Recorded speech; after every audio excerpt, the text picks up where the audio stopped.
It's Koji here. In this video, I want to talk about how to manage social media for designers. So basically, this is a hot topic because, as you know, social media is one of the necessary evils for marketing these days, or at least it's one of the mainstream ways of getting clients.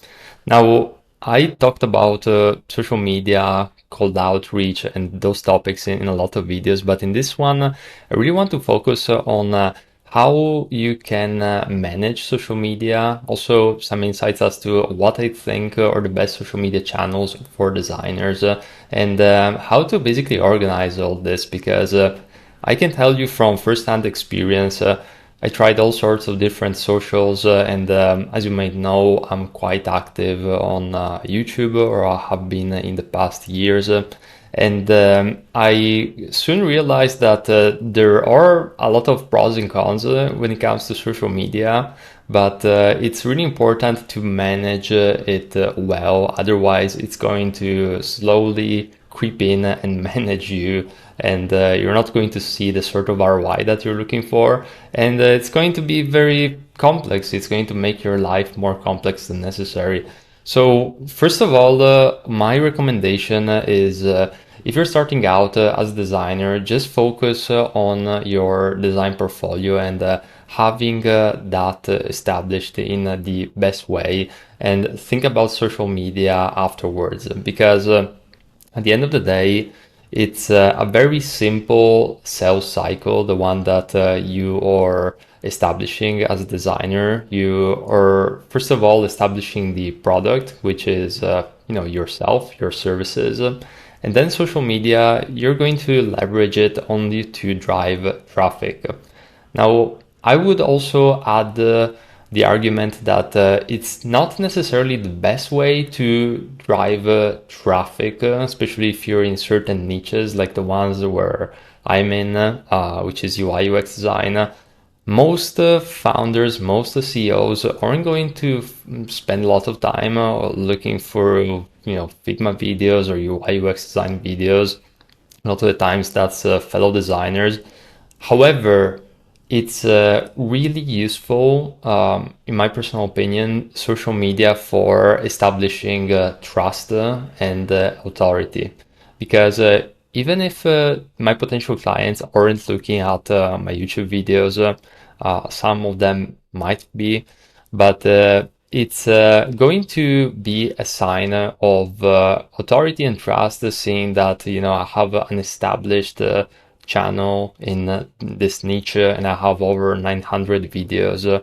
So it just helps. It's not going to automatically convert with the sell. So I just want to manage expectations as to how much social media can be useful because I know actually designers that do not have a social media presence and they're killing it. So my recommendation is treat it with a grain of salt. I know that out there everybody is raving about social media and how you should spend most of your time there, but I think there's a lot of nuances.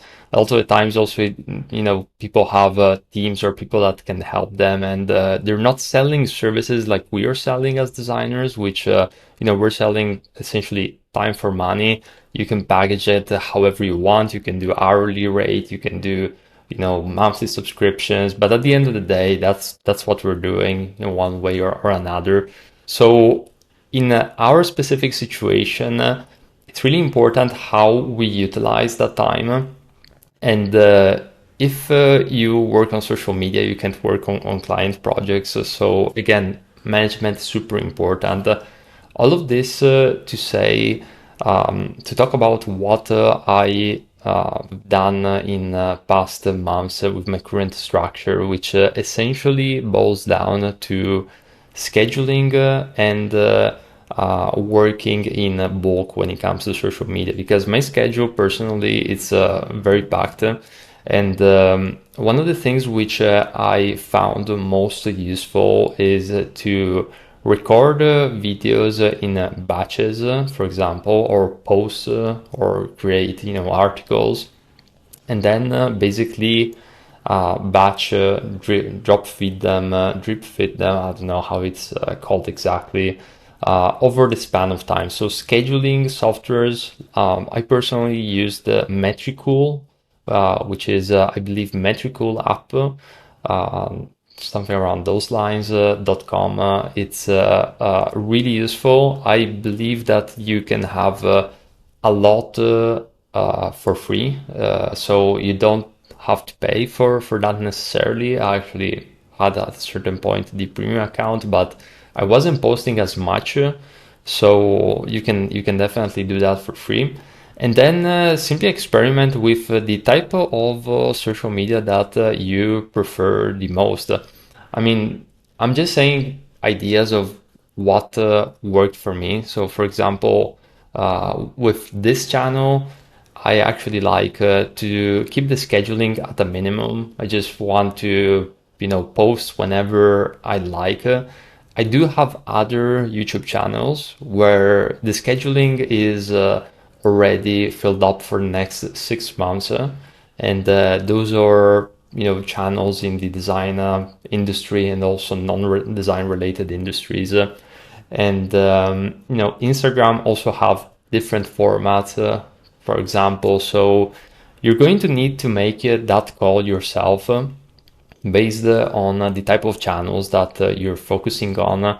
I believe also, with Twitter, there's different rules, there's different trends. So I highly recommend you to consider scheduling. And this is especially true when you're going to have moments which are inevitable, personally, I think, where you're going to be flooded with work. So maybe 2, 3, 4 weeks, there's a lot going on at your main full-time job, or maybe you have a lot of freelance projects under your belt. And you wanted to be sure that you're keeping consistency, which I believe is especially true for the algorithm. They're really eager in see the consistency over there. And so scheduling, I believe it's really useful, and you can do that in all sorts of different ways. But overall, when it comes to social media, I believe most people are hyping it too much. Like, even with my channel, it's not like I have a bazillion clients coming up each and every month from YouTube or whatnot. I believe that as designers, one of the most useful things is to have a high quality established design portfolio, which basically makes you shine across all the other designers. So spend a lot of time on that, because it's one of the most, or actually the most important thing, personally, I believe. And then you also wanted to spend the time doing outreach, and doing it in more creative ways also.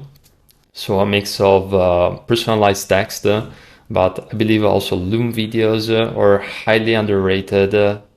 Pretty much no applicants uses them, but they do convey a lot more if you use them strategically, and they can be a serious game changer. So instead of going 100% on creating content on social media, you can also think about things like doing outreach with Loom videos.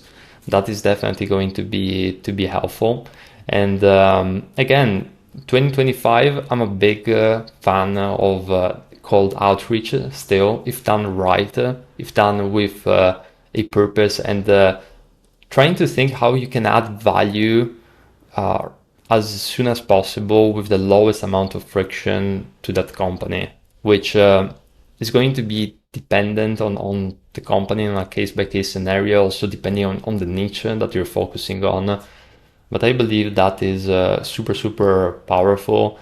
I mean, if I lost my all the clients, all the you know network they had, I would just do a lot of cold outreach and having a solid portfolio that is simply going to work, instead of just creating content and waiting for opportunities to come passively, which may come, may not come, but still at the same time, it's definitely good to feed the social media algorithm with especially evergreen content, so you can have the best of both worlds.